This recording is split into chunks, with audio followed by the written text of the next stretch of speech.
ladies and gentlemen, boys and girls, goblins of all ages, welcome back to the night after Valentine's Day, night to massacre your hearts. Greatest goddamn D&D streamer in this world and the next. Welcome to Goblins Under the Stairs. Oh yeah. Like Carlos Garcia, aka the nastiest dookie on the land, Captain Rampoo McNasty. And of course, I ain't here alone, because I'm rocking with the Stormbreakers. Oh yeah. You got Matto Zermeister and his lady. You got Langston Ember Shroud. You got Crick. And of course, to lead us along in this epic adventure, the greatest goddamn D&D DM of the land here. It's Nate Gonzalez. Take it away All here. right, thank you, Stinky McNasty, and welcome back, everyone, to tonight's Sunday night edition of Goblins Under the Stairs. Happy to be back at it after I said we were going to be back next week, but apparently I'm a liar. Don't hold that against me. I blame you guys for liking football. So with that being said, does anyone want to do a recap for some little inspiration, or shall I take it away? I know, Scan. Get him. All right. I already have 3 inspirations, so. All right, Johnny has 1 inspiration. So yeah, as I the last time we were together, you guys were just making your way outside of Zelthar 4 after completing the Great Hunt and coming face to screen with Dr. Sardonicus and learning of his evil ways after he captured you guys' crew. After recovering from this moment and in the couple of days of the hunt, you guys caught up with some of your own crew members, learned about the potential of the Black Talons teaming up with the Velvet Chain, Gratz's cultists, that you guys have learned are trying to infiltrate and bring their blood war to realm space where you guys currently are, of course. And with this knowledge in mind, you guys gave Crick a little bit of a rundown of what you guys have learned from Garganale, and also the fact that Garganale used Crick to potentially get a nice little bounty, but was going to lead you all potentially to the Gilded Eye and turn him into to them. And Crick gave him a nice stern little word, learned a little bit more, and you guys are kind of figuring out exactly how you can get that invitation, that access to the Vaults of Karsus themselves. I think that's something that's really on your guys' mind currently a lot as you're make your way on over towards the Tears of Selûne and Toril itself. And on the 5th day of travel, you guys did a little bit of maneuvering here and there. Rampu, of course, working on his lockpicking skills. Crick building some equipment and touching up on his armor a little bit as well. On the 5th day of travel, though, your guys' ship began to slow down to a snail's pace, coming out of that spell jamming speed. Sure sign that something large is within your guys' vicinity, and with you guys slowing down, you all look up above to see this shadow kind of eclipsing over you guys of this massive scorpion-shaped spelljammer ship. And as you guys look over, you see all these kind of snake-headed humanoids with similar weaponry to what Manto has, his laser pistol, leaning over the edge and looking down at all of you guys. And as their ship begins to I think that was pretty much where we ended, right? So yeah, as their ship begins to descend down here, then the stars kind of bending around it, in the second wind, your guys' ship being covered in this darkness of the shadow from this ship. You guys can see its chitinous hull gleaming in the starlight. As I mentioned, its tail arches overhead behind it, with a poised kind of like stinger tail pointed in your guys' direction, arching over top of it. And as mentioned, you guys can see those figures of serpentine forms in dark armor kind of moving above the ship with guns focusing down. And then as that tail kind of overhead has a beam of light growing and growing from the tip of it, it suddenly flashes. And you guys can hear ropes descending off the side of the ship here. And with that, we're going to roll initiative. So they could be friendly. I'm not rolling it out. The odds are still on the table. Let's not be rash. I think we take a diplomatic approach, everyone. Every That's time. right. I still have the whip up, so we still have an advantage if you're 60 feet of me. Ooh. 30 Huh. feet of me. Nice. Yeah. Yep. 30 or matter. 60? 30. Ooh. Oh, nice. Well, I am 30 of you anyway, so that works. I love your way. Let me add all of these guys. Advantage. So as the ship, of course, is kind of covering their bodies, you guys don't really have a great sight of them currently. As they are being covered by Are you their ship. fucking serious? No, I am serious, and My initiative is a 2 and a 1. You can't see them. My you God. just can't see them, right? Yeah, so they are covered by the hull of their ship, the belly of their ship. As you guys are looking up at them, they're descending down from about 120 feet currently, and at the top of the round, let's see, let me put on some different combat music. But at the top of the round, it looks like we have one of them up first, actually, before Langston. So this one right here in the blue. Let's see what I I only see got one. within I guess 120 that's all feet. we see. That's all. Yeah, I just made him active right now. Yeah, that's all Oh, we see. 120 feet. So with disadvantage, a laser pistol shot comes down to flinch. 9. I'm gonna take a second shot. That's a 13. Flinch's AC is 15. So 2 laser pistol shots blast into the planks of the wood beside him, scorching into the wood, and Flinch kind of dances around, dodging them, and kind of looks back at you guys with his eyes wide. He places his goggles over his eyes as he begins to stand behind the ballista, ready to aim and do what he needs to do. Langston, I imagine that was you just messaged. Nope, nothing? All right. He's Someone wants to play stepping for him. out. So yeah. So I guess what is They're it, 60 still feet, so 120 feet up. feet? Yeah. All right, and is he 120 feet from that guy? I'm doing like too many things now. Let's see, where is he? He's here. Yeah. 120 feet would be the distance, but he is fully covered now. Oh, As yeah, he takes the shot, and he ducks down back behind underneath the ship's deck.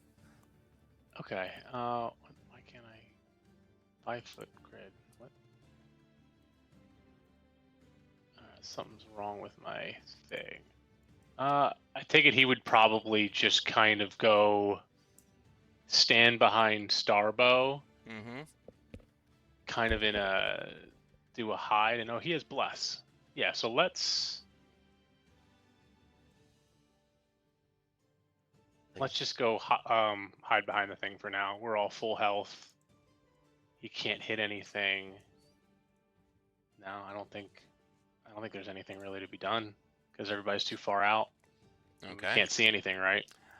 Yeah, right now it's pretty much like almost like a prep stage kind of for you guys currently as they're descending down this 120 feet, and The yeah. ship. That's too bad. Attack the ship. He's not going to do anything with this ship. How about if he loads the ballista? Can he do that? Yeah. Yeah, Can he make his way on ballista. over there? I don't know if he has enough movement. No, he does not. He only has 30 feet. Why does it keep giving me the ruler? I don't want. Oh, probably. You might not be able to move him. Yeah, it's got like new stuff now. Yeah. Because let me. The new No, I can. icons. Okay. Yeah, there's new icons on the left. So as he rolls over to him, if the next person wants to go, I'm just going to look through his spells real quick since I know none of them to see if I can get a concentration spell Okay, up. sure. So If that's all right. I've got 1, 2, 3, 4, 5, 6 Wanties up first before you guys are able to take your turns. What's up? Wee. Can you change my initiative to 14? 14.18, sure. So 1, 2, 3, 4, 5. 1, 2. 3. All right, he's going to ready a guiding bolt for the first thing he sees. That's what we're going to do. Level 1 guiding bolt. Okay. I can't mark slots on his thing though. Okay. So this at the head of the ship, the front of the ship, you guys see a serpentine head appear and kind of aim down with a gun. And does Langston then take a guiding bolt at him? Yep, it's within 120 feet with him. Yep. it'll be Boom. Exactly 120 feet. I can't. I guess I can. I can't roll anything out of his. What is? Can you roll? Roll a d20 and It's then add a- whatever the total is. Yeah, d20 plus 7. So we're gonna do that. Let me get different music on. Oh, so that's 24. 24. Hell yeah. That will hit. Yeah. 24 will hit, and then that's gonna be 4d6. Did that roll? No. Yeah, 16 damage. 16 damage. All right. As he kind of pops up and this guiding bolt rains down this radiant energy down on him, quickly you see he grabs onto his chest. I mean, you might not be able to fully see this, but something happens where a kind of spectral field appears around him, and slightly some of that radiant energy pierces through that field, but he seems to reduce a decent amount of that damage from that attack. He is still having that glow from the guiding bolt, so whoever attacks him next will have advantage on that. But now he kind of leans over, kind of dodging out of that attack a little bit, and leans down over the hull and takes a couple shots down at Langston now. Because of that, we'll do. He is within Starbow. I don't know if that gets him any AC addition. Although 23, I don't know if it matters. Or disadvantage since he's. Yeah, I guess if he's behind him. completely under him, that's a good point. He would be like under his branches and stuff. I think maybe, but if Langston was able to see him, then That's true. I'll give him a little bit of a bonus. I'll give him +2, but that still hits him at 23. Yeah. So Let's do 2 more attacks, 27 and 13. Damn. So 2 of them will hit. It will do 24 plus 15. That's Woo! 39 radiant damage to Langston. Is he resistant? He might be. He's not. No. he's not. As He's just like he God. takes those shots and he ducks down back behind the wall there and is back into his Thomas will hiding be position. pissed when he gets back. Someone, What you guys do? I know you can't mark his What's HP. Actually, I guess I can mark his HP. I'll do that real quick. Yeah, if it was One 39. 39 39 damage in one. Oh and my one God. level, and if you could burn a level 1 spell slot for him. Okay, so let's see, 30. That is quite evil, but that's all right. He's gonna be pissed. All right, so next up we have 1, 2, 3, 4 more of these Wanties. As I mentioned, you guys could hear kind of these like ropes sliding down off the edges of their ship as that flash of light came and blinded you guys momentarily. And with that, let's see, where is this one at? Yeah, so this red one here begins to descend down off the ship. Don't move the ship, just move that token. And he begins to slide down. He makes his way with a full dash, doing 60 feet total towards you guys. So he's 60 feet away from you guys right now. And that will be his turn. With that, the green one here will begin to do the same thing. He runs and grabs onto a rope and starts descending down 60 feet, doing a dash action. And then on the tail, you guys could see momentarily, some of these Wanties sitting up there, but Manto might have saw a flash of a what's the word? A trebuchet sitting up on top of the top of the tail. Trebuchet. And with that, I think I have one more. Yep. This yellow Wantie now begins to slide down the third and final rope that they have descended here. So all 3 of these are 60 feet away from you guys.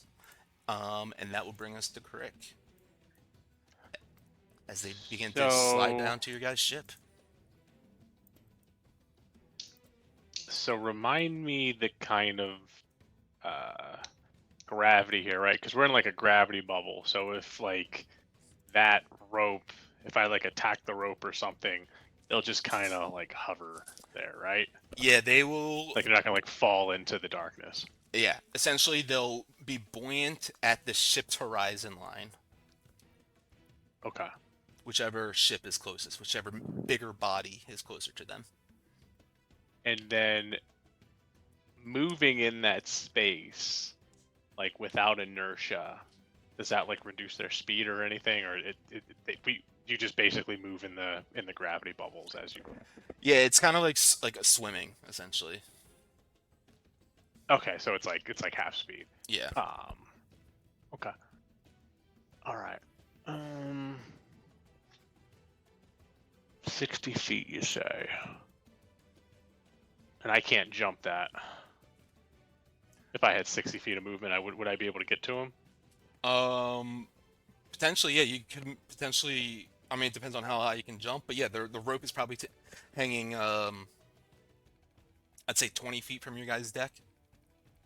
There's a 100-foot rope. And I can just kind of like swim up to it, so to speak, if I get 60 feet of movement. Kind of. Yeah, Or is yeah, it I like guess half so. Speed? Okay. It would be half speed, but yeah, So then I would need 120 feet of movement. correct. Yeah. Okay, that's not gonna work then. All right. I guess for the time being, I am going to firebolt. Whichever one is closest. I'm gonna try to hit them like close to the rope to kind of singe and burn the rope. If that works. Yeah, you can definitely give it a go. Let's roll the hit on the rope. 19. On rope. Let me just double check. Yeah, 19. Yeah, that is. Yeah. And this is fire damage. 8. Oof. Okay. With 8 on the rope or 8 fire damage. Yeah. So let me just double check something.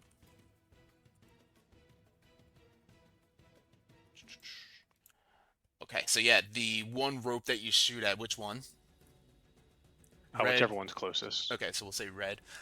You shoot at that one, kind of in between him and the scorpion ship, and as you do that, the flames from your firebolt singe the rope, and you watch as it kind of starts to burn on both ends, going up and down, kind of like a fuse, and the rope begins to pull and shred and unravel, and that Wanti now is untethered, floating around in space with an end of a rope held onto his hands. You watch as this cobra-like head whips back in your guys' direction as he's flailing around currently from that, kind of just floating around now. Oh shit. Beautiful. Okay.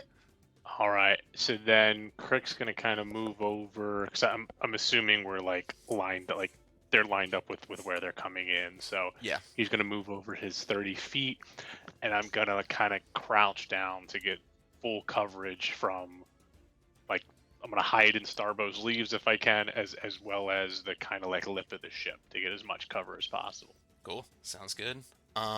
Anything else for you? Okay. Up next is this one right here with the trebuchet. So with that on the trebuchet, yeah, you guys don't know what's happening back there. You can't exactly see, but that is a turn for them back there. Up on the front, another one of these snake heads you guys can see kind of moving about.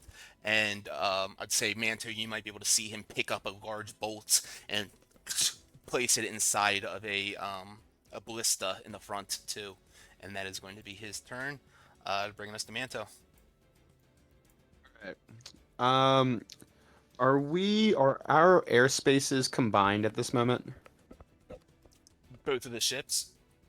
Yeah. Yeah. Mm-hmm. Okay. Okay. I would walk on over to Starbow, and I would say to him, "How far do you think you can throw me?" You feel a deep rumble underneath your feet. He kind of looks at you. Pretty far. Good answer, Starbo. Good answer. So in this moment, I would cast invisibility on myself, and then I would say, "All right, Starbo, I'm right in front of you. I haven't moved. Pick me up and throw me on that ship." Don't have to tell me twice. As he reaches down and scoops you up with one of his branches, and I'm going to roll my d20. It'll be with disadvantage, but I'm going to, if it's a 15 or higher, it's a success.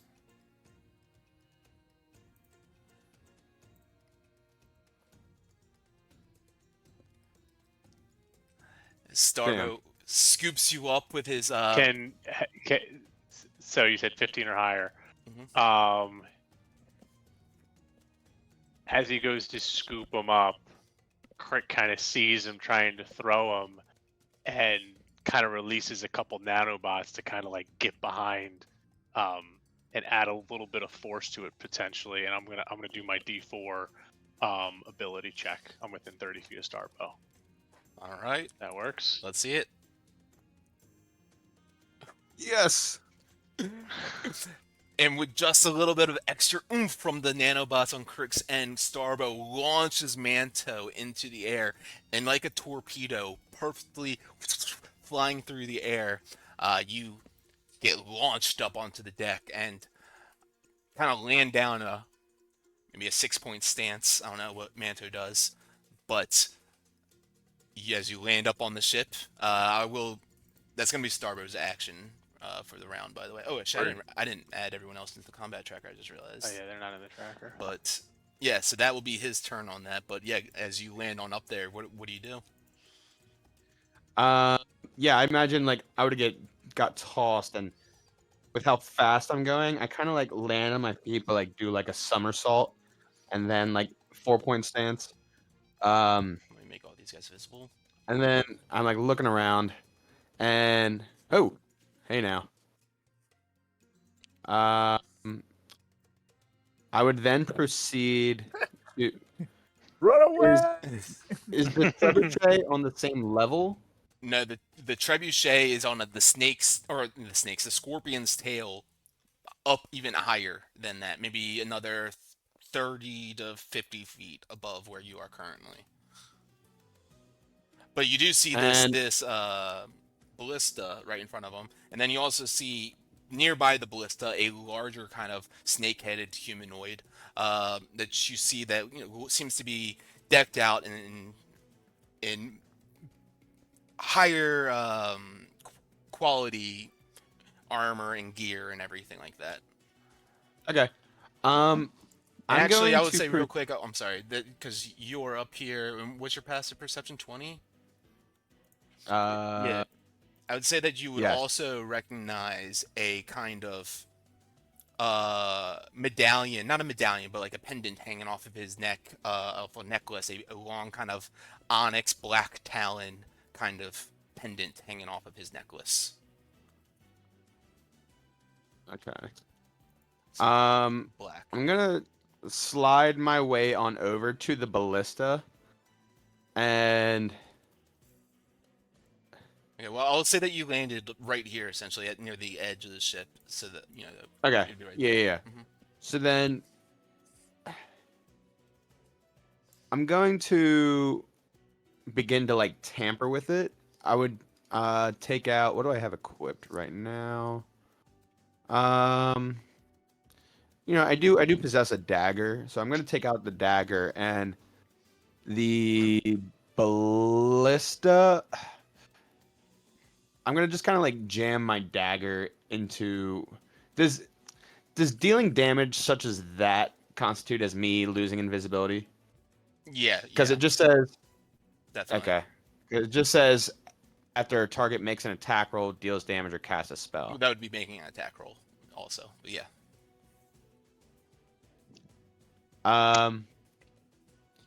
So any sort of manipulation would probably constitute me losing my invisibility. Mm-hmm. Word. If that's the case, then I am gonna go up to the trebuchet. Do I notice like any stairwell that goes up there? There's not a stairwell to get up there. You do. I mean, it seems like from what you would imagine from where you're standing is that there is a entrance from within inside to be able to get up there. With stairs, but not from the outside where you are currently. Okay, so then I would then head towards that just to get up to the trebuchet. So I think if I dash, I think I should be able to have enough space to get Alright. to the Before or you even do cunning that, action. Before you do that, go ahead and make an investigation check. Okay.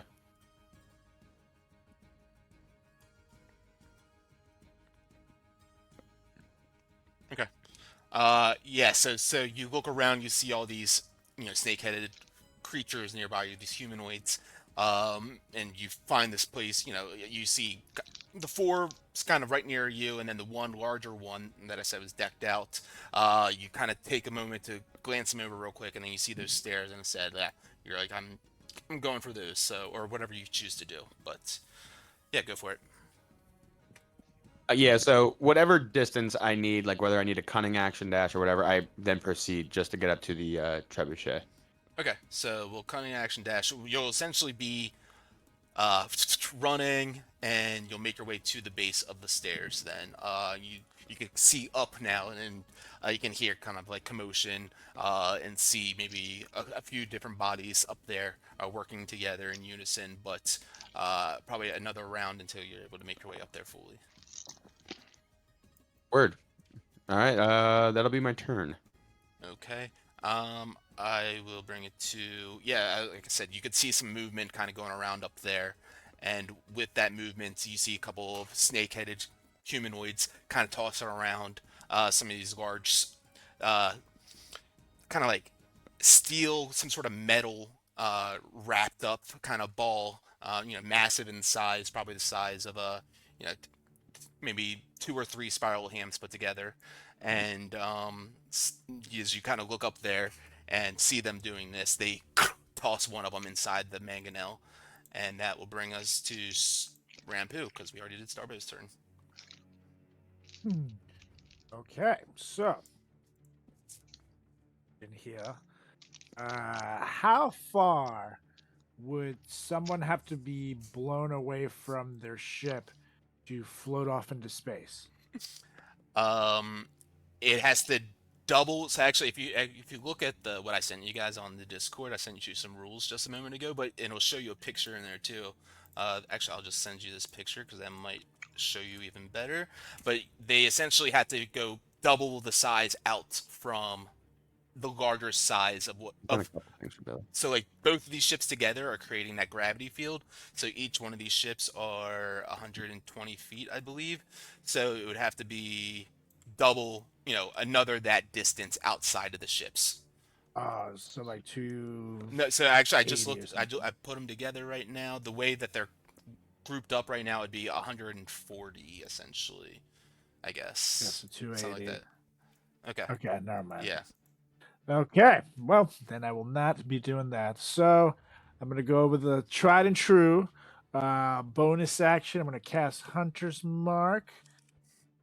Actually, first I'm going to move 40 feet and get a better view of this guy. I'm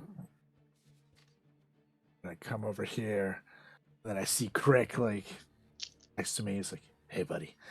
And I'm going to Hunter's Mark the guy that he has floating Exactly. off into space. And I'm going to take 2 shots at him. Let me add my thingy. I don't know where it went anymore. So Huh. the little Above. a little thing.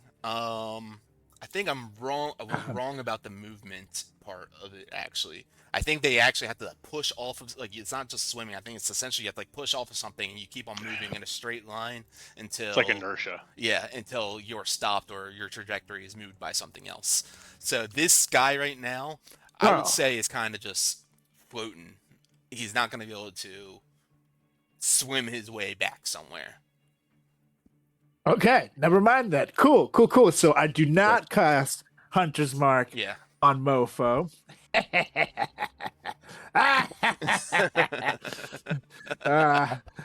I run up to the edge of the ship, and then I say to Crick, "Good job, buddy."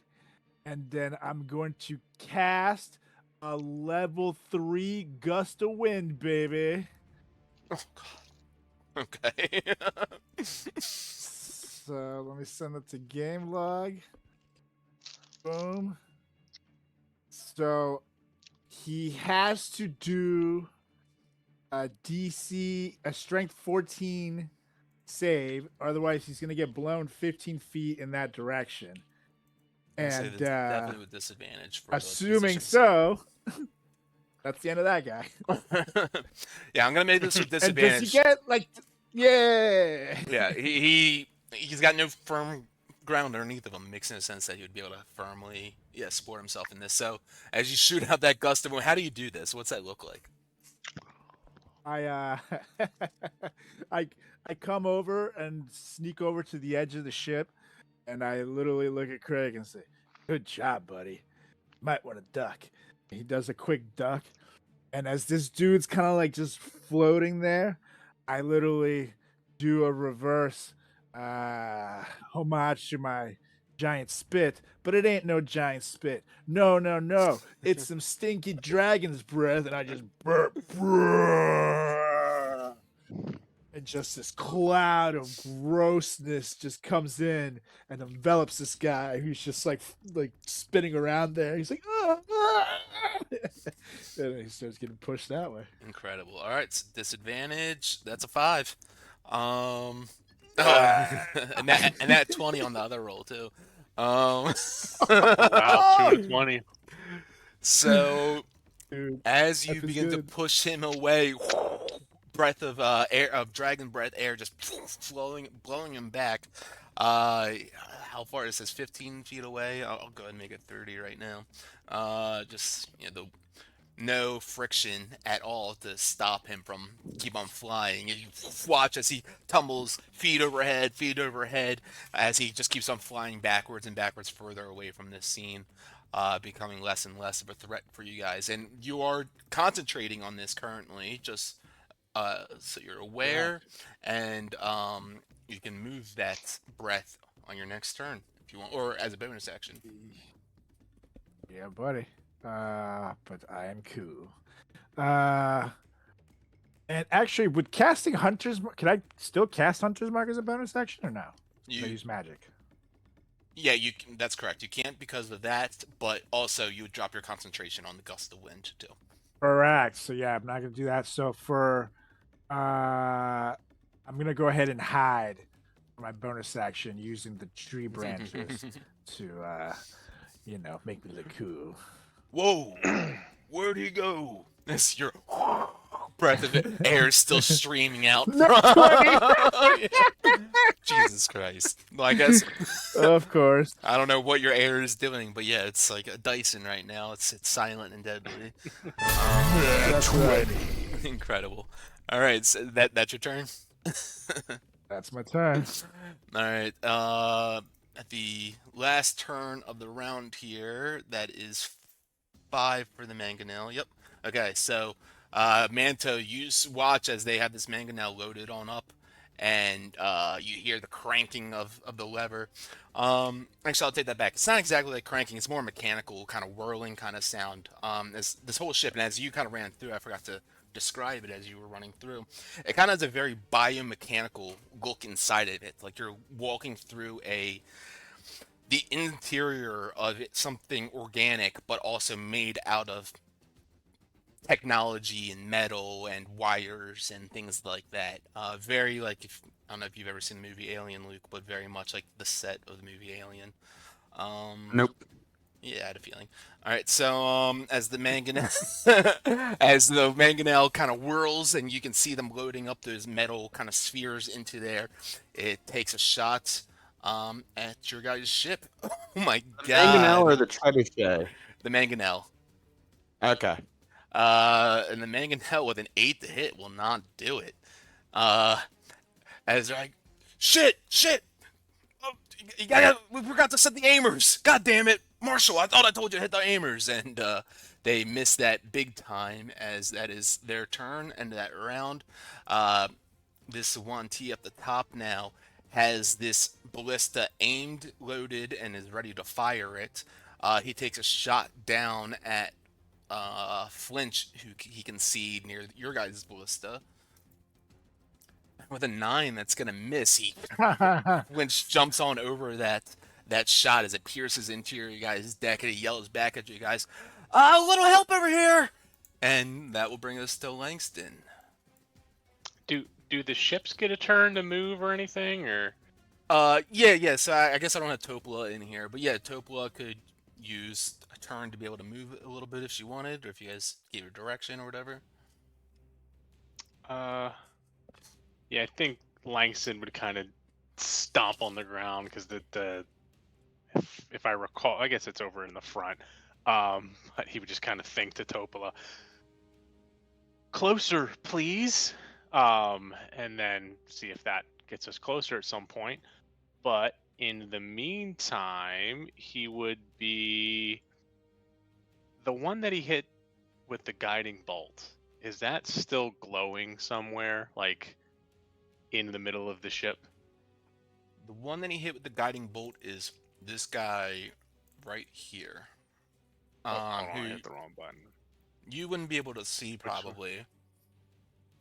He's not the one that popped up and took the shot. But yeah, I have him visible because Manta can see him. The larger of them all. So yeah, but I mean, basically, there's this big glowing pot that he can't see, but I'm assuming he could see like the glow from the guiding bolt, right? Potentially. Potentially, I'd say you guys are looking at the belly of the ship. You know what I mean? So you guys they keep on hiding to beyond the deck. So that's what I mean. It's like I'm like, can I fireball it? Did you already do it? Does fireball, you have to see the location in which you're throwing it at, or what's it say? That's a good question. Let's send the guy along.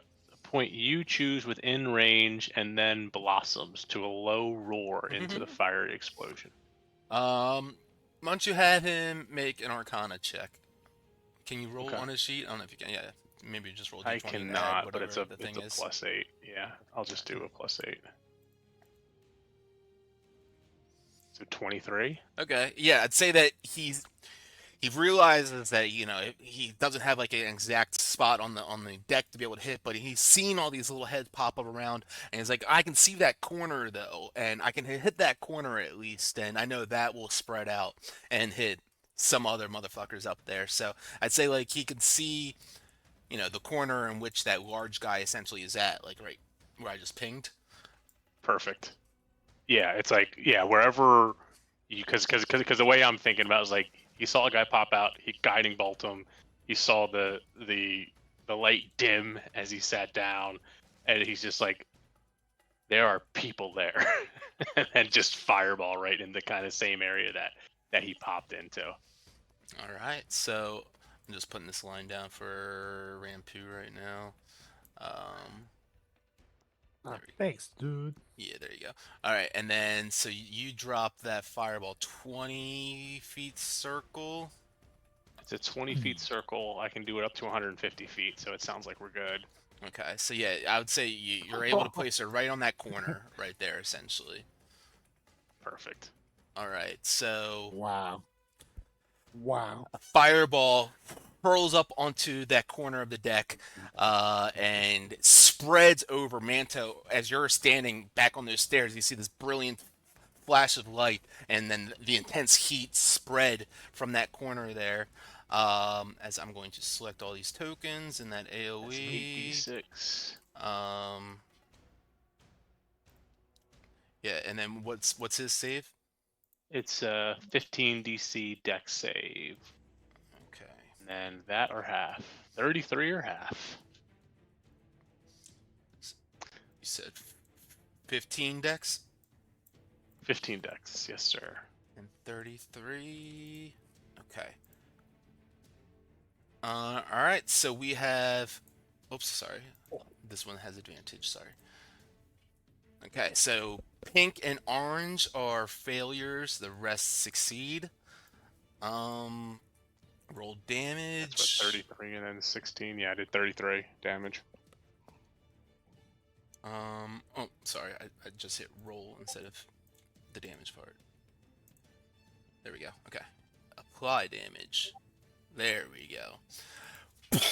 Fireball explodes, spreading fire throughout the deck there, kind of turns to vapor as it spreads through the air of space, the atmosphere out there. Manto, you kind of get a little momentarily blinded from that, and you feel the residual heat, and you look over, you see the big guy looking quite unharmed still, regardless of that, but the rest of them seem to be taking a decent amount of damage from that fiery blast. And yeah, great from Langston. Anything else?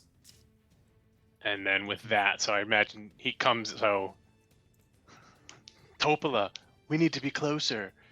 Does a little shimmy, runs out, fireball, and then just kind of like crab walks himself back completely behind Starvo now. Can't be seen by anybody, trying to hide as much as he can. Awesome.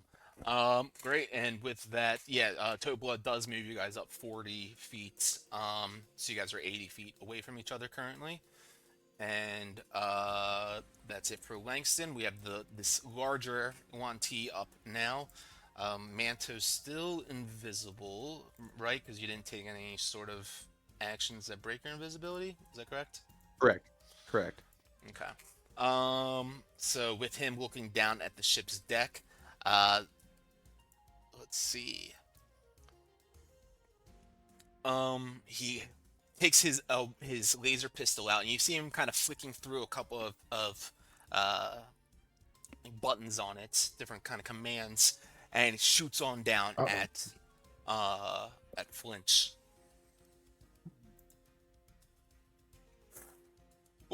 And that one. Flinch jumps out like, guys, I'm being serious over here, as he takes another dodge and almost gets hit. With that, he kind of cocks it back again, and he realizes this little guy is being a bit of a weasel, so he aims over and takes a shot towards Crick instead. Let's see, 14. I ain't gonna do it. And a 25. Do I get anything for being undercover? I'm at a 22. I'll give you a +2, a quarter cover or whatever, half cover. So, you know what? We are going to use a shield charge. Ooh. Even as it comes in, it gets so close. Crick sees it coming in, and you just see like just a piece of his armor peel off in front of him, just like a metal plate. Just stop it, and the metal plate falls to the ground. Incredible, as that third shot comes down and almost hits Crick, but he's able to protect himself, and you guys see him kind of shake his head, and the snake-headed guy, and then drop back down behind the wall, out of your guys' sight. Kind of hard to be able to hear anything, but you hear some sort of guttural kind of yelling coming from him. Not exactly sure what he's saying, but with that, Flinch, who on the last round would have been loading up your guys' ballista, now takes it and begins to aim it over in their direction and yells over to Warwick, "Ready to fire!" And that will bring us to this Yuan-Ti floating out in space,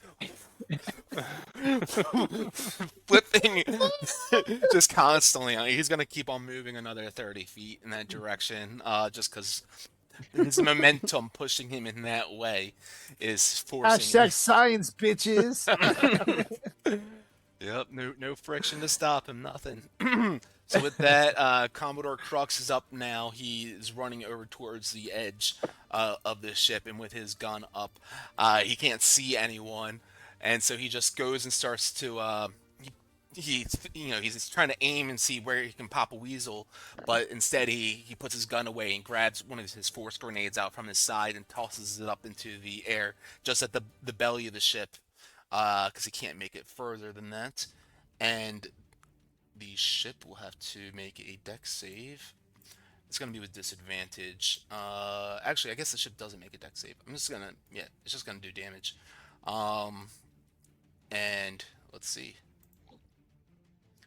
He does 16 points of force damage to the ship, and you guys see a little bit of the hull kind of gets like a little bit damaged up on the bottom there, and starts to show weakness there a little bit. And he kind of yells out, "Shit! I hope Mancho's okay up there."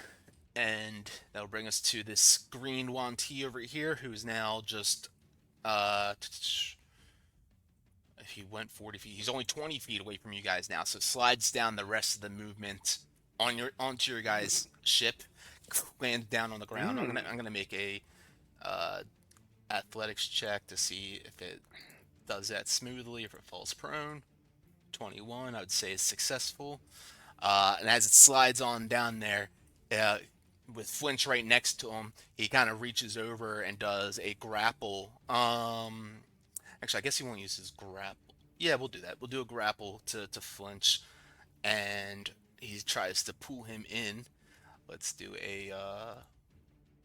Yep, that will work as a grapple on Flinch. He yanks him and grabs him, and you see as he does that, he kind of looks around at the rest of you guys. His gun in one hand, still ready to shoot at whomever, and that is going to be his turn. This purple one back here that you guys can't see in the initiative, but I guess I will make them visible now since Manto can see them, partially at least. You can't really see them fully, but yeah, there's 5 of them up on the tail that you can see kind of mucking about over there, Manto, and the one starts to give orders, and he grabs one of these mangonel stones and he begins to put it on in there. And with that, the yellow one here, he uses his movement to slide on down the rest of the rope as well, landing down right about here. And with that, he kind of looks about, and with, I would say, Crick being the closest to him, he's going to take a couple laser pistol shots at Crick. A 10 ain't gonna do it. 23.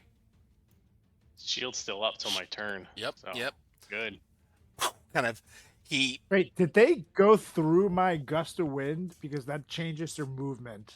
I have to spend 2 feet of movement. It for looks 1 weird, because I don't want the ship directly over top of you guys, so you guys can see your tokens and stuff and everything. They're really over you guys currently, so they would have, the two were kind of in different areas than that other one was, where your gust of wind was, so they would have avoided that.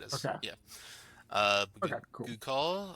With the 23 though, it takes that laser pistol shot and just kind of bing, reflects off this spectral field that Crick has placed for him, and that's a miss. With that, Warwick is up now. He runs over. Flinch told him to take the shot, but he sees that Flinch is now grabbed, and instead he's going to try to break him out of this grapple. Let's see, we're going to do a contested strength check. A 10? Yeah, that's not going to do it. Actually, I think he needs a 14 regardless. A 10 and a 10. Yeah, he needs a 15 to break him out of the grapple. So his Warwick goes and tries to rip him out. Unable to do so. The Yuan Ti still has him grappled tight, ready to pull him, and he looks like he's looking back up at the rope too, as he's got Flinch in hand now. And that brings us to Crick.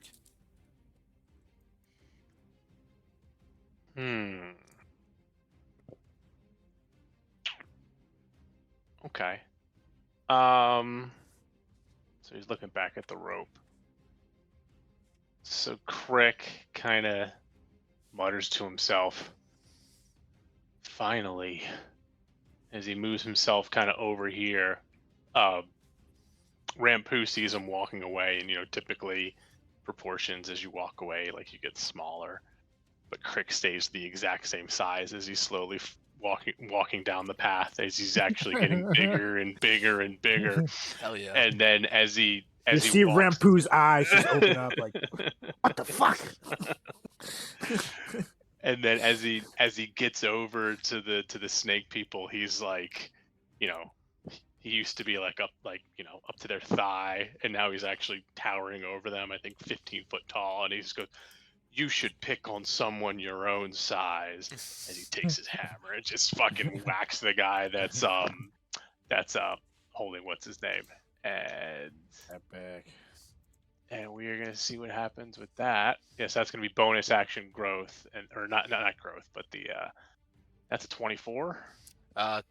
This is an attack roll. Yeah. So yeah, the 24 This hits. is attack roll, yeah. Mhm. So that's gonna be 12 damage, and they're gonna go back 10 feet Okay. Well, away from the ropes.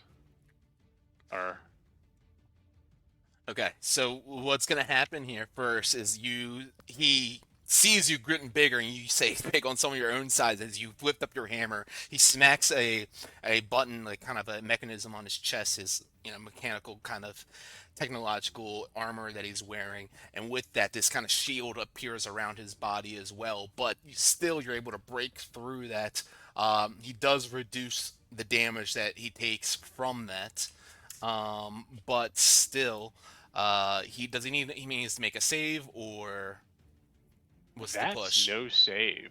Okay, That's just a straight up push. I'll drop it in. So with that though, he is holding flinch in his hands. He's going to make a athletics check, DC 15, to see if he drops him or if he stays holding him. He rolls a 19. Yeah, as long as they're one side smaller. You said DC what check? He was rolling. So you're still holding him. Yeah. So he gets knocked, and as he goes flying back, I would say he just slammed into the deck. He doesn't get flying over the edge or anything. That wouldn't make sense from where he's standing currently. But yeah, boom, slammed into the side of the deck right there. Let's say he maybe takes another 3 points of bludgeoning damage from that, and still standing, still holding flinch, but shaken up certainly, and pushed back from your massive attack.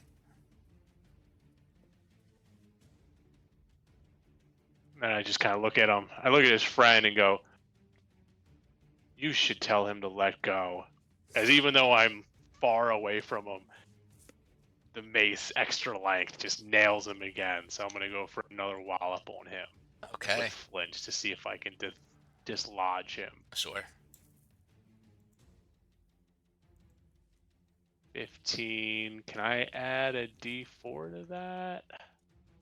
I think You I don't. can add a D4. Your reaction comes back. If this is a reaction, your reaction comes back at the end of your turn, because you're shielded currently. Oh, it's the end. Okay, then yeah, I can't, because that would be a reaction. All right. So yeah, 15. Okay, 15's a miss. It's kind of moved out of the way, holding Flinch's head. And I'm gonna heroic inspiration it actually. All right, there you go. That's all right. Yep, go for it. I think that hits. And that 20 will hit. Yeah, you motherfucker. Woo! That's what I call heroic inspiration. Yep. So that's 23 damage. Nice. And another pushback. 20. All right, so what we're gonna do here, 23 damage. He's not able to reduce that at all. We're going to make I'll make the athletics check to see if he lets go of flinch. This is going to be 15 again. 11. With that massive hit, you see he kind of has to move. He reacts in such a way that his arms kind of flail and let go of flinch, and he ducks underneath his arms. And with that, let's see. We'll make another. I think, yeah, I think another athletics check would make sense to see if he. Makes it over the rim. Yeah. Okay, we'll do another 15. 25 on that. So he lets go of Flinch. Flinch is no longer grappled by him, but he does not fly over the edge. But still, you kind of, I would say, as you hit him with this force, once again, like, the pressure of him getting pushed against the plank, the woods behind him, does a little bit more damage too. 3 more points of damage as he's kind of gets smushed, sandwiched between that and your gauntlets or whatever you're using.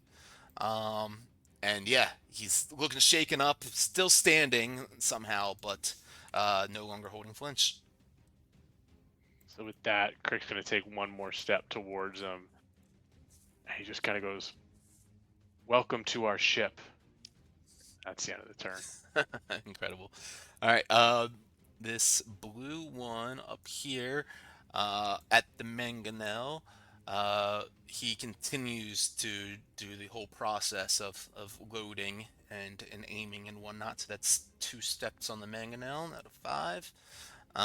Orange over here, working on the ballista. He begins to load that up. So that's 1 step on the ballista. Or is that 1 step or 2 steps? Yeah, 1 step. No, I'm sorry. Did this blue guy? He loaded up the ballista. So that was 2nd step on it. So that's Manto's turn now. All right. How much movement is it going to get me to the top of the trebuchet? I'd say your full movement, 30 feet. Okay. I get up there and I'm like, oh shit. Not thinking that there'd be 5 Guantes up here. And I'm like, all right.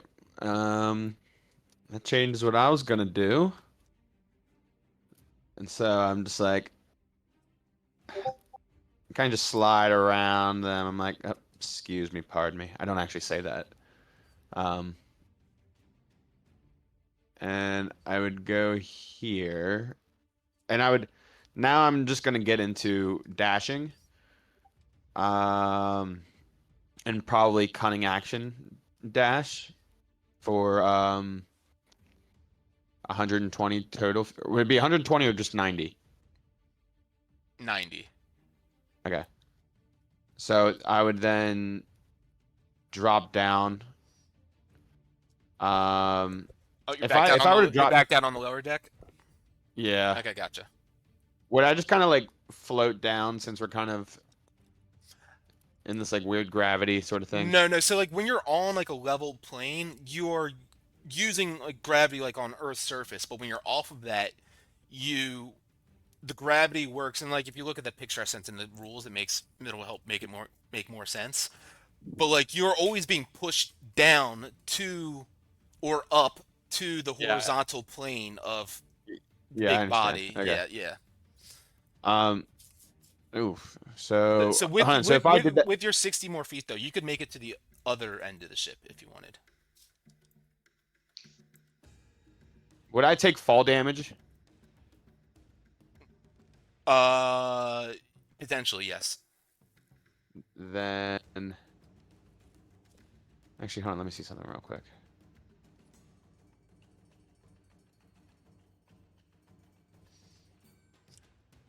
So you're back down on the lower deck of the ship, right? So I would say it looks like this larger, Yuan-Ti is. Do you speak Abyssal? Yeah, I can understand. Oh yeah, all languages, right? Essentially. Yes, Well, all languages that you know. but I do Um, speak. I do speak Abyssal. Okay. So yeah, And all languages that you know. So I understand it. right. That's just funny. I'm sorry, it's funny. Yeah, that is funny. That makes sense. So yeah, you would hear this larger one barking commands at the rest of them, telling them to capture, infiltrate, damage, do whatever you need to do. Essentially, barking in Abyssal, and he's the one wearing that large kind of black Yeah. talon. Would I hear him say like? I understand. I heard some commands being barked. Do I hear anything specific that he's like going after, or is he just like? Does he just see us as hostile and just going after us. Yeah, you hear him to like yell up to the guys at the mangonel, to get it loaded and fire at the ship essentially. It's like Okay. what he yells, I would say, is what you're able to translate and kind of broken up a little bit. Doesn't translate one to one, but kind of like along the lines of cripple the ship, make sure they're not able to go anywhere. Okay, and how does our ship look relative to theirs? I mean, they're both pretty fresh. Yeah, Crux has done, you can't see this, but Crux threw up a grenade. You might have heard the explosion underneath the ship, and it rumbled you a little bit. About it. Yeah, but they both are looking, fair. Yeah. All right. So with any extra movement I have now, I'm going to head in the direction of where I think the helm would be. Based off of any information that I know about, I guess, the blueprints of ships, I would then, I guess, head in that direction. So maybe it's like down these stairs or whatever. Yeah, I would say you'd probably imagine that. You could get right to the top of the stairs if you wanted, and that'd probably be where you can get to, or the ladder rather.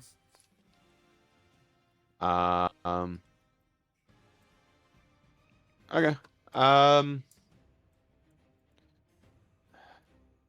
That's it for now. And I guess I'll just keep listening to commands being barked out by him if I hear anything specific. Okay. Round 3 for the mangonel getting loaded up. Round 4 for the mangonel getting loaded up. This pink one over here, he is going to jump on over to the ballista and take a shot down at the ballista, at this massive robot that is on the ship's deck and doing some damage. That being Crick. So ballista shot is coming down at him. An 11. I ain't gonna do it. I ain't gonna do it. And then Manto, you would hear the guy barking orders at them yell, "Forget about him! Get the ship!" And that'll be that turn. The purple one goes on up and he begins to load up the ballista too, right here, and that'll bring us to Starbow. Starbow says, "Langston, stop! That's tickling me." And he goes and reaches down and grabs a stone and he goes and tosses it up at the ship. And let's see what he does with that. Why can't I open his stat block? There we go. 23, that'll hit the ship. Doing 31 points of bludgeoning damage as a stone, boom, sinks into the bottom of the ship. Manto, you can feel it shake around underneath of you again with that. And Rampu, you are up. Okay. Gust of air coming out of you. I'm like, "Whoa." Okay. I'm going to. Let's see. I'm gonna take a aim at this yellow one over here with my bow and arrow. Okay. And I'm gonna take 2 shots of that food. So to imagine, correct me if I'm wrong, but while you're doing this, you would have to turn your head with your mouth into that direction, right? To take that shot? Yes, sir. Yeah. I guess so. Do you continue concentrating on your spell, or do you drop that before doing that? I'm going to. We'll get your Actually, path. no, because I am. One thing is that I am insanely good, the bow and arrow, to the point that distance, no matter how long or short, does not affect me. So my dragon peripherals are fucking fantastic, brother. Not sure So that's what I'm that still means. aiming this way, and I'm literally looking with my peripherals to yellow over here, and whoop, taking a shot, All right. keeping the mouth aiming. We'll see. We'll see what happens. Let's see, indeed. Actions. Give me two. Give me some nat 20s just to piss him off. Close, motherfucker. Uh, 27 will hit. That's 11 damage. What's the D4? What is for? the D4? I don't know. Probably not on Ah, there. Chromatic Dragon, but that expired by now. I so guess it's yeah. 7 then total. Okay. And I'm going to shoot again. 14. 14 misses. And I will also say, with your first shot, as you take that shot at him, similar to what happened with Crick, this one smacks a mechanism, a button kind of on his high-tech armor, and a kind of spectral field appears around him, and that blocks out all but, or a decent amount of that damage. You just watch as the arrow slows down. If you've like seen Dune, it's like the force field like armor that they had. It kind of slows down through that armor and kind of pierces him a little bit. Goes as it flings it down to the ground. He negates a decent amount of that damage, but you still hit him slightly. All right. Okay, so that is 2 shots. Bonus action. I'm gonna go back to hiding. I said, "Sorry, Crick. These dudes are scary." And back I go. So 24. I'm sorry. Crick just turns And- around. Grow up, Rampu. As he stands up a little straighter. He's now like 15 and a half feet tall. I can't. That's Okay. I think I might need to refresh my scene real quick, and let me right click on this token. Yeah. So we're gonna have a mangonel shot. I think it's a D20 plus 5, so we'll see what happens. This is coming down at the ship. A 10 is going to miss. I don't know how I keep on missing the ship. The captain looks back up there again. What the fuck is wrong with you? You guys can't hear this. Manto, you understand this translation as that shot misses again. And you see him kind of shake his head back and forth. His kind of cobra-like hood kind of waves into the astral winds. And he looks down at one of the ropes to the side. Similarly, as you guys, both the ships are meeting each other. And actually, at this round, they are just 20 feet above you guys. I'm going to refresh my screen in just a second as this 1T, yeah, he's going to do the second action of the ballista there. And that brings us to Langston. Langston, you took a big shot. Sorry about that.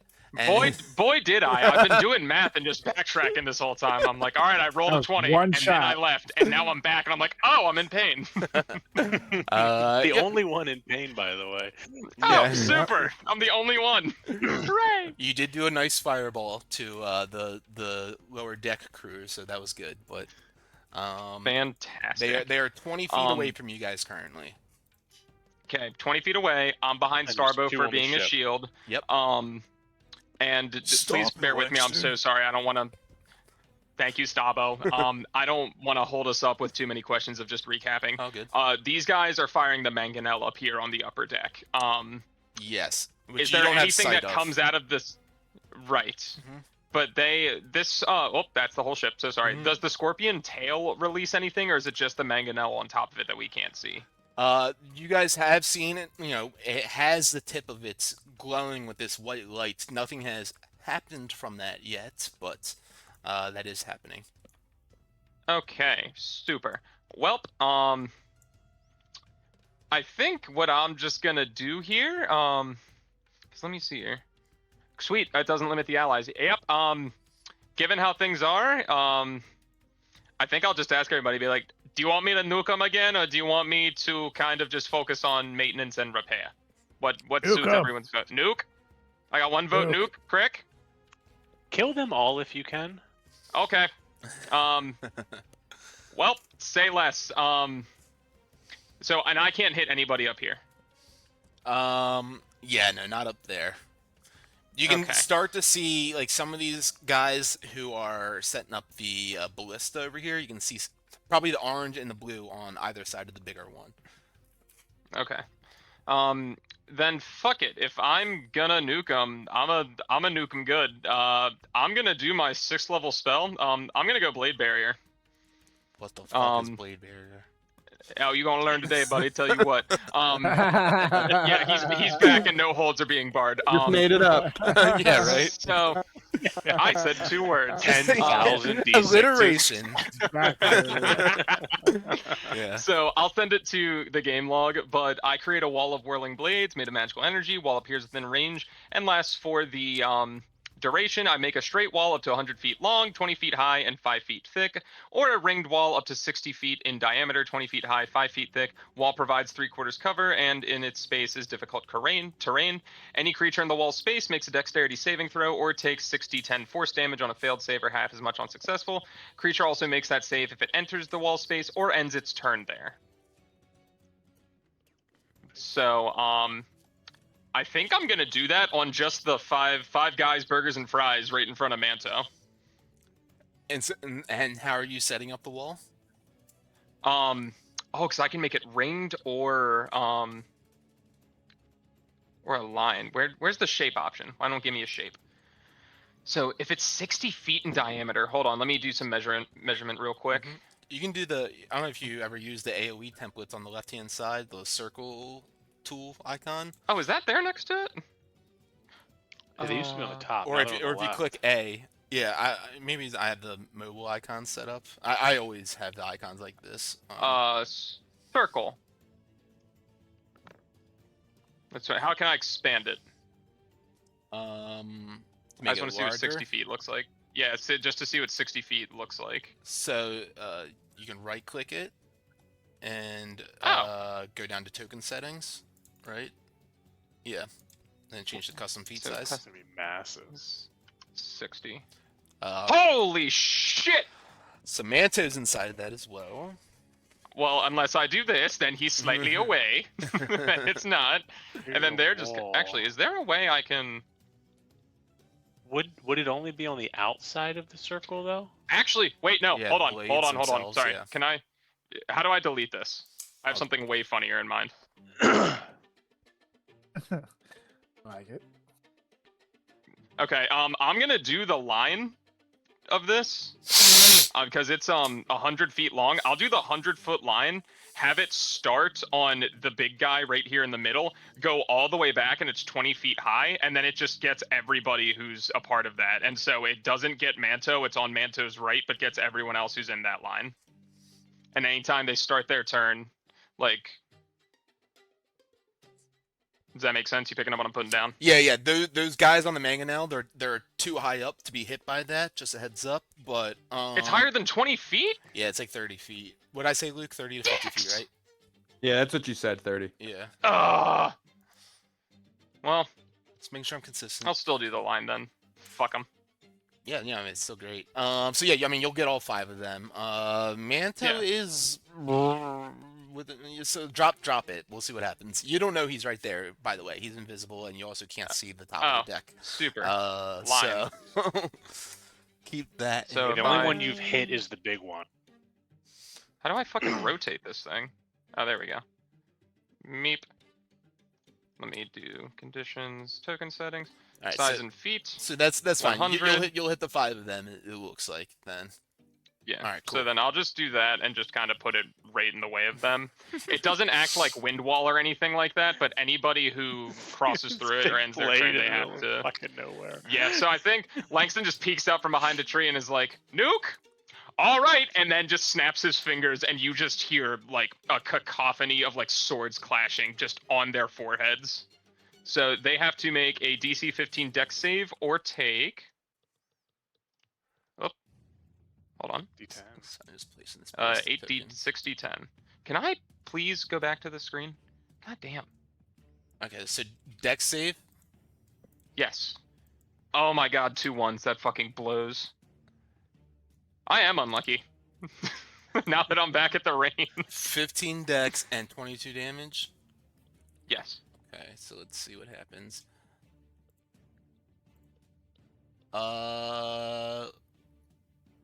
Let's see. What is that?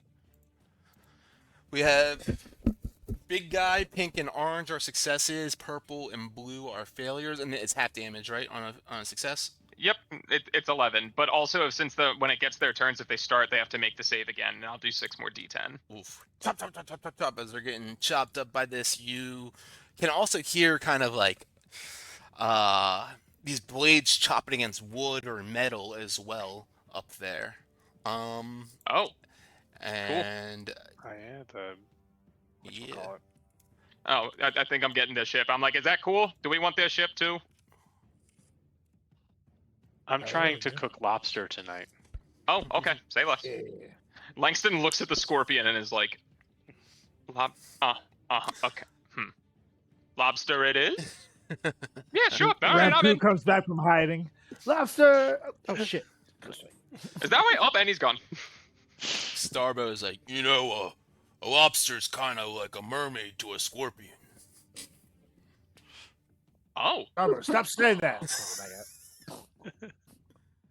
And I pondered this. and Crick doesn't know what to say to that. Actually, just goes, "Oh, okay." Say that to anybody who will fucking listen.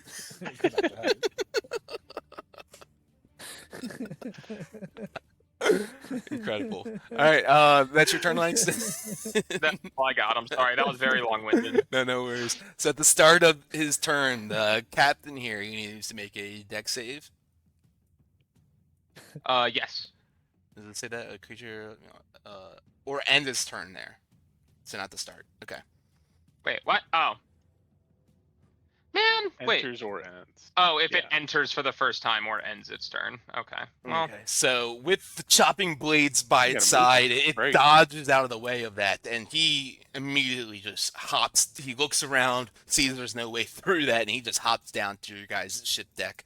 He's going to make a.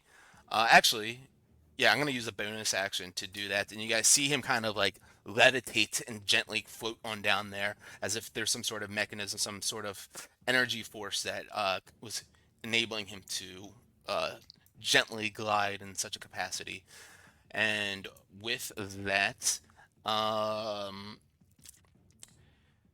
yeah, he kind of focuses over, sees the big robot Crick with some people right there, but he turns over to Langston once again, who is the one that has the spell cast out here, and he shoots out his pulse rifle at you. 17 to hit. is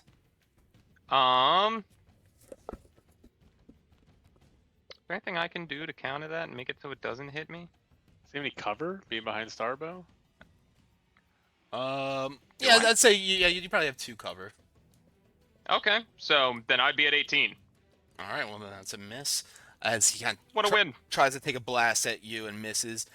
He then kind of pushes through this space here, walking by as he notices Crick is focused in on those other enemies, his allies Can I down there. opportunity attack when he moves? Yeah, if you'd like to, if you're noticing him, he feels like you're not watching him, but I don't know what Crick's doing. So I do have 10-foot reach now. Do I have to wait till he gets out of that reach, or is it when he moves in my space? That is correct. Yeah. It's Okay, so I gotta it's wait. the 10 That's feet. fine. Yeah. Yeah. Dang, you got a Alright. wingspan on you, dude. Yeah. So as with that, now he looks over, maybe 10 feet away from you, Langston. His cobra hood snarls out, kind of flares out in your direction as he looks at you with these What is the beef? eyes, and he takes a What pulse is your rifle, deal? kind of aims a shot at you. And you see a laser scope pointing at you as he hits you. Okay, well, with a well, 23. you're point blank. That's got to be No, I'm kidding. I will, however, warding flare his bitch ass. Okay, blinding him momentarily. His shot goes wide, shooting into the air instead. Nice. And with that, he's kind of shaking his eyes about left and right, and you see he smacks his gun and he changes the setting on that. And with that,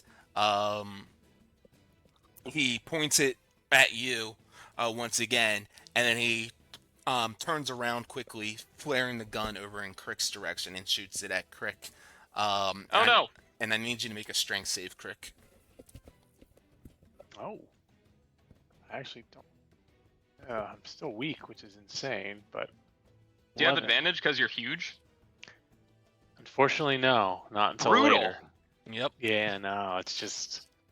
All right. Later I do, though. Crick, you take 22 points of bludgeoning damage, and as this shot shoots out, it's like two plasma-like coils. Almost like there's the weapons, the hand weapons that have two balls on each end of like a string kind of thing. They wrap around your body. Yeah, exactly. They wrap around your body, restraining you and holding your arms against your sides. You're both grappled and restrained currently with that as well. And that will end his turn. Yeah, he uses bonus action. Yep. So flinch up now, free from the grasp of this Swan T. He dives over to the Bliss. The Wan T goes and tries to take a reaction attack at him, using his talons. A 25 will hit on that, doing 7 points of damage, and Flinch needs to make a con save. Oh, this is a flinch? Yes. I still have a reaction, right? Even though you're restrained. So that's no reaction. Yeah, you no actions. Okay. Yeah. At all. Oh, no, so, nothing. Okay. So All yeah, with that, 14, is that a save? That's a failure. Flinch is poisoned now, as you guys see, with this talon scratch from the Swan T into Flinch's flesh, dripping with this kind of black ichor from its tips. It seems to poison Flinch. He almost instantly looks like he's about to gag, and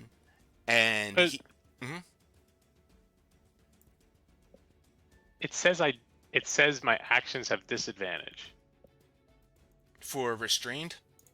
for restrained. Yeah. Maybe I'm wrong. Let's see conditions. Yeah, if I have a reaction. Attack rolls against the advantage. Yeah, I'm within that's 5 correct. feet And what and then I said grappled too. Yeah, grappled just makes your speed 0, and you have disadvantage on attack rolls. Yeah. So yeah, I guess it is just disadvantage. So can I kind of like as I see like the attack at Flinch, you know, my gauntlet kind of glows, and my mark from the gods kind of glow a little bit, and I'm able to just barely reach out and intercept that attack and take the hit off of him with the mark of the Sentinel. So you take the hit for him. I take the damage for him. Okay, that 14 or what was the damage? 7 damage. Yeah, so I take 7, and then I guess I gotta roll the con save, right? Correct. Yes. 12. An advantage on poison. Is it a poison? It is. So part of it is poison. So we'll roll if you have advantage. It's a 15.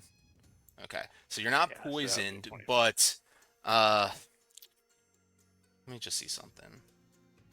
Yeah, it says it's different. Okay. Still, yeah, you don't get poisoned, but this ichor starts to leach into your. I don't know how that works for you, actually. Blood. Yeah, because. Does it have any construct stuff? That's basically what I am. No, yeah. So essentially, this is a paralytic. It is going to paralyze. I have advantage against being paralyzed as well. Okay, well there you go then. Then I will say that you save that fully. Then that works then. Okay. Okay. Okay. With that, Flinch though does not take that hit. Then he runs on over as Crick moves his body in front of that attack, taking the attack. He runs over to this Mangana, or this ballista rather, and he quickly just whips it around and takes a shot right at this this Wanti in front of him. 18 will hit, doing 22 damage. Nice. Nice indeed. And yeah, with that attack, boom, this massive bolt lodges into the chest. You can see a decent amount of the armor that he's wearing helped protect him from sheer death, but still the thing is wedged in there and definitely hurt him heavily. In this one, T flying through space continuously, just disappearing. Yeah, Langston, you didn't see what happened there, but he was climbing down a rope. Crick burnt the rope and destroyed it, and then Rampu came up in a gust of wind and blew him away out of gravity. So he's just fucking tumbling in funny. Yeah, space he just forever. ass over tea kettle constantly, and Hashtag science. yeah, That was awesome. yep. Commodore Crux up now. Sees this bigger kind of guy hop on down. Sees a couple more of the crew members up top there. Kind of look around. Shit! He was about to yell to Ramp. It was, oh shit! Where'd Captain go? Never mind. And he just goes and grabs a grenade, and he tosses up at Taurus's ship. And he does another 11 damage to the ship. And with that, that brings us to this green one, right next to Crick. Pulls the ballista bolt out of his chest and drops it to the ground. And with Crick right next to him, he kind of puts his gun away, and you see he, dripping with those talons, goes and just tries to rip a couple of scratches at Crick and damage him as much as he can. 22 to hit. That's gonna hit. 22 will hit. Yep. So Do you guys have advantage on me since I'm grappled and restrained now? Oh, that's a good point. Yeah. So I'll say 22 on that first That'd be the attack, first one. and then Be honorable, Cole. yeah, right. 17 on that one. So the damage is 9 slashing damage, and I need a con save. 9 damage. Advantage and then on I've your got con, yeah. advantage on it. Yep. The old Connie. There you go. No effect from the nasty stuff dripping from its talons. And we got one round up on the mangonel over there. This yellow one over here now, right next to Warwick. He's going to rip a couple slashes at Warwick with his poisoned talons. A 16 is a miss. 16 is a miss. Warwick dodging out of the way. Oh shit! No! Get the big guy there! And he goes and looks over at Crick and is trying to move, and then he pulls his gun out, trying to aim it right at this guy's face. It's quite close to him. It's gonna be with disadvantage, unfortunately. That's a miss, and when that one is also a miss. Hey, Warwick, watch it! Oh, I think I'm sapping. Get a little groan from Starbow as the shot from Warwick misses. Oh, so sorry, bud. And Crick, you're up. So, ever since Lurk's kind of death, you guys have noticed Crick's eyes have been red. He's actually in like a different procedure, if you will, and he just kind of sits there with his red eyes as he kind of and he just kind of looks to his glove, goes, "For you, Lurk," and he just kind of pounds the ground real quick, and then all of his entire arm displaces from his body and just starts spinning around rapidly as we're going to cast Spirit Guardians from the Gauntlet. And it's like a swarm of locusts against everything that he doesn't like, going for the eyeballs of these creatures. Hell yes. What do I Oh my have God, here the that locusts. we can use? I don't have any locusts, but here we got a. Oh, is that gonna work? That'll work. Even It's better. gonna be radiant Ghost damage. Locust. Yeah. Ghost locusts. So they need to make So that's what saves? It's a 16 save. You take all or you take half, and it's 16 all the wisdom. creature's speed is half. Whenever they enter, or whenever creature enters the emanation or ends its turn there, the creature must make a wisdom saving throw on a failed save.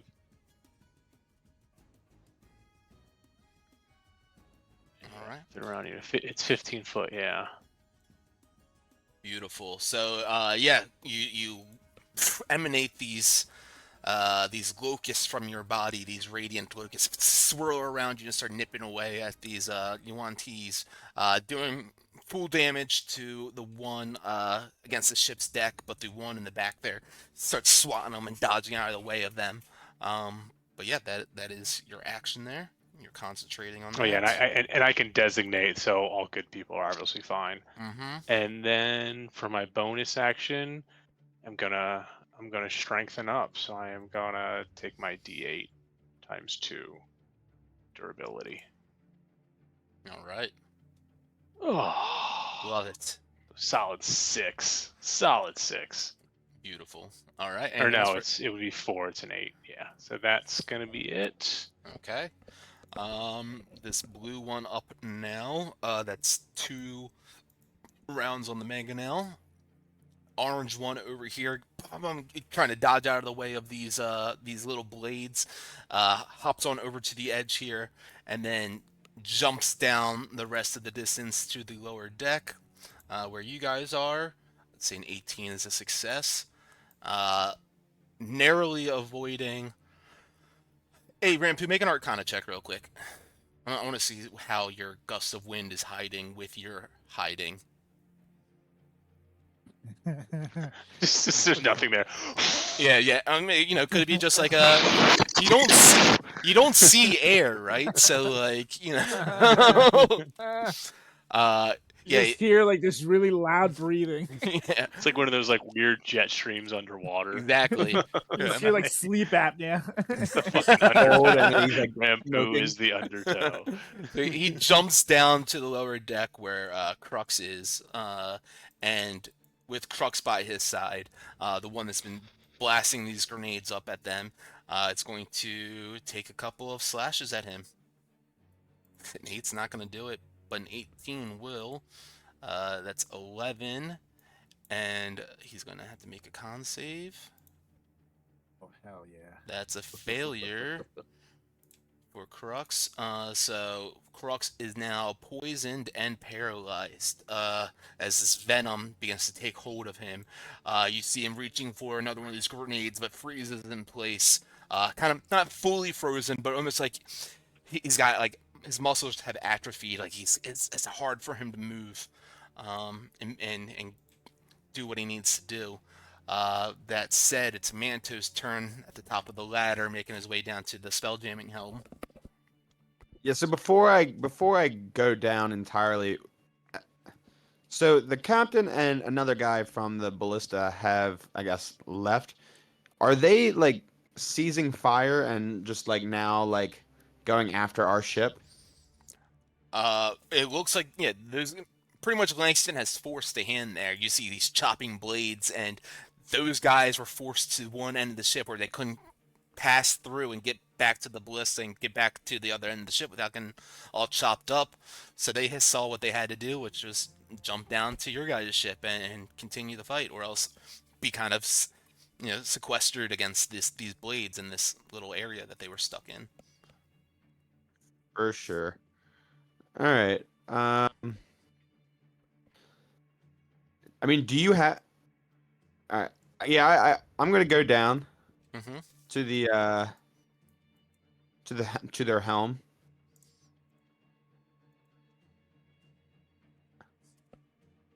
Yeah. So yeah, you continue to run on down there, and you climb down that ladder. So you make down to the bottom of it with half your movement left or whatever, and you look around and you see that there's similar to how your guys' layout is.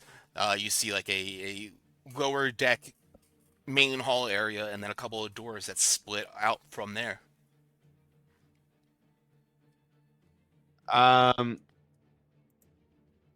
Yeah, I would proceed to kind of going off of that. I would then proceed to go where I think the helm would be on their ship relative to ours. All right. How about you make a intelligence check? Okay.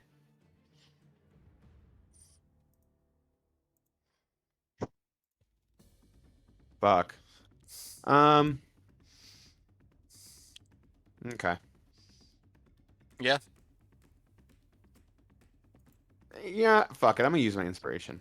All right. Yeah. Why not? All right. 19. All right. So with Inspiration paying out tonight. yeah, seriously, hey, that's what it's there for. Mhm. About dang time.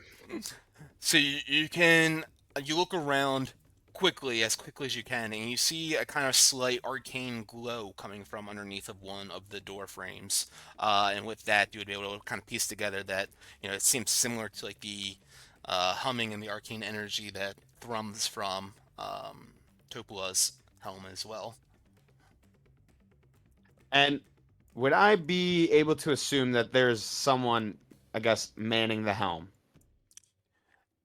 That would be a safe assumption, yes. Cool.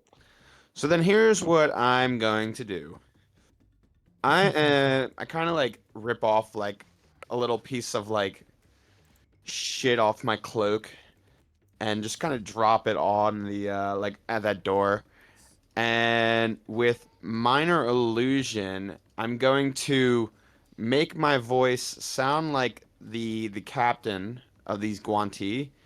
And in Abyssal, since I know it, I would yell to him, whoever's at the helm, get this ship out of here now. It's getting beaten up badly. Awesome. So that will drop your invisibility. Correct, yeah. Yes, so go ahead and make a performance check. Or persuasion check.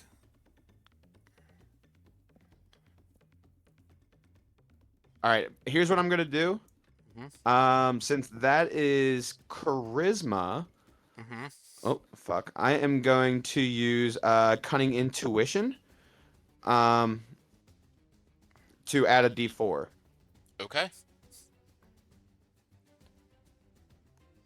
Yeah, all right, 17.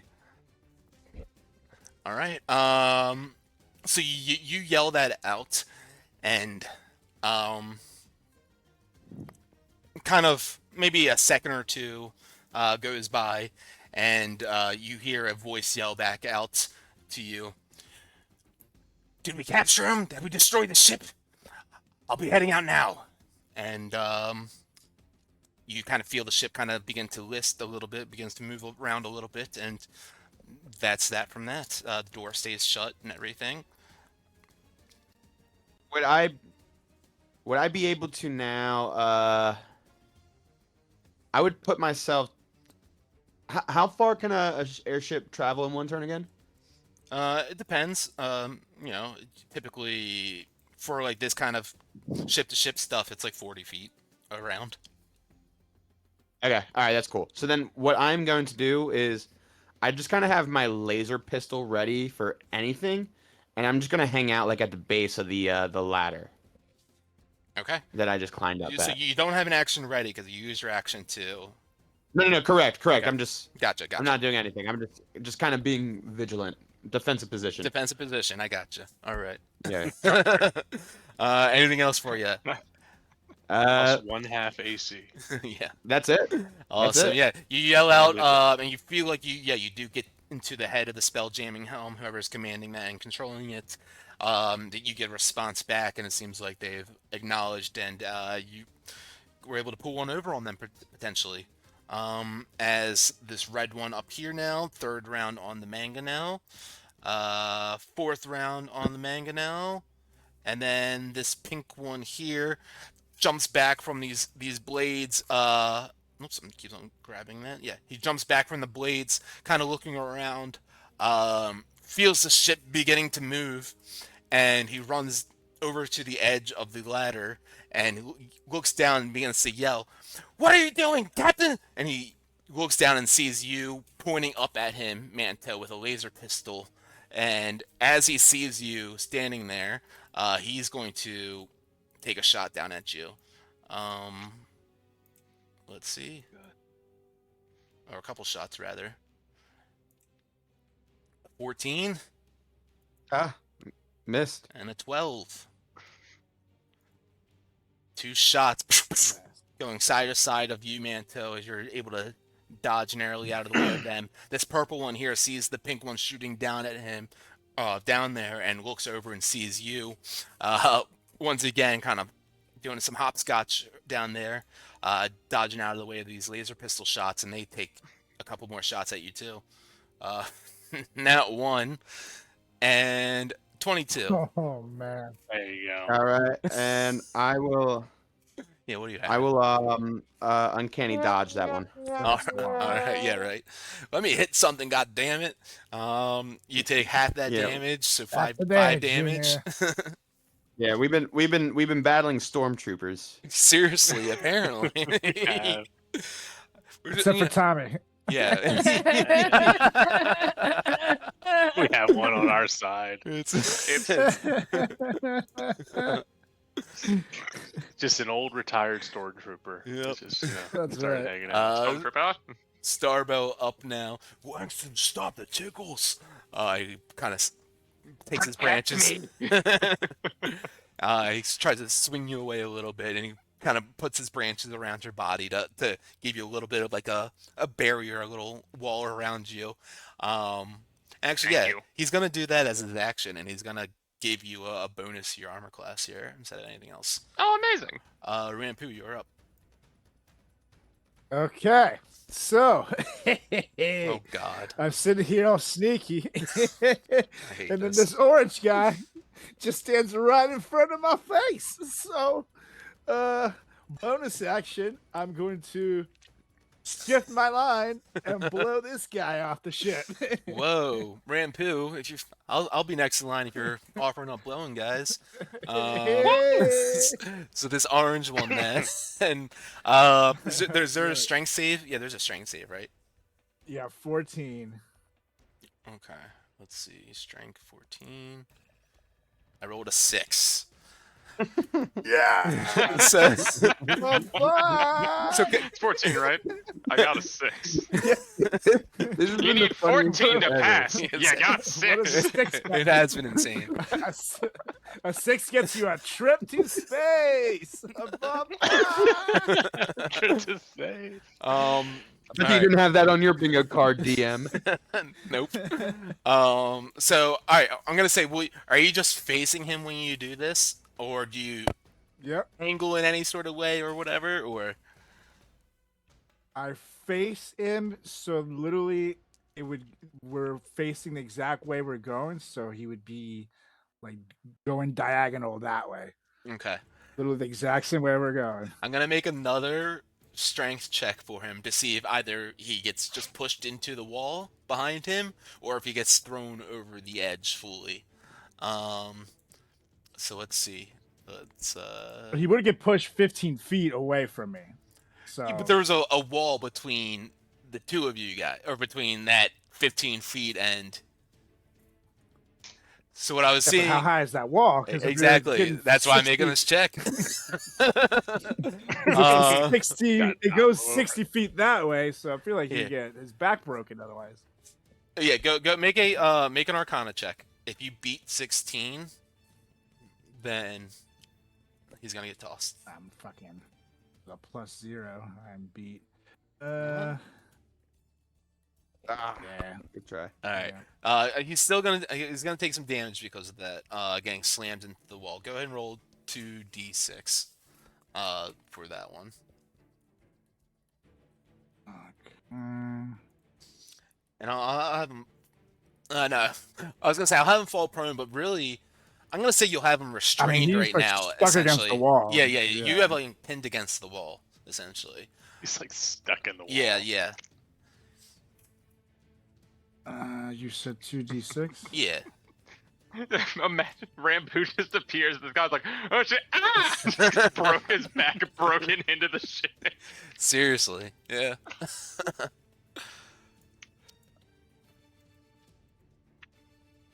Nice. 8. Okay. So with 8 damage, slamming into the wall bit, so your guy's he kind of gets indented into the wood a little bit. Yeah, he's pinned currently against that gust of wind, and you still have an action. Would I get advantage attacking him since he's like restrained? Yeah, I essentially? would say you would. Yeah. All right, I'm gonna take 2 shots at him with my longbow. Actually, I'll do my scimitar speed. Fuck it, this is right next to him.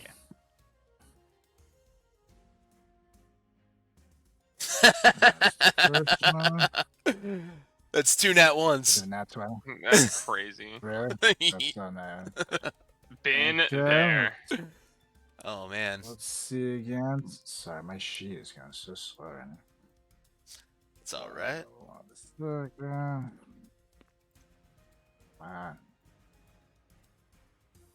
There we go. Advantage roll. 21 hits. Okay.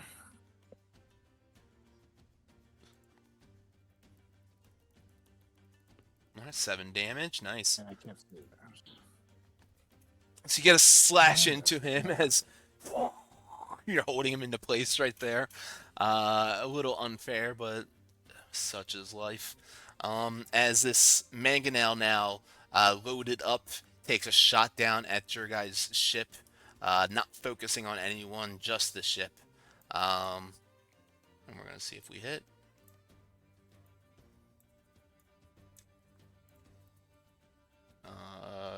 Jesus fuck, man. That's a 7 to hit the massive ship. So that's a miss once again. And Brutal. at the top of the round, Luke, do you need to get going? Yeah. Okay. Yeah.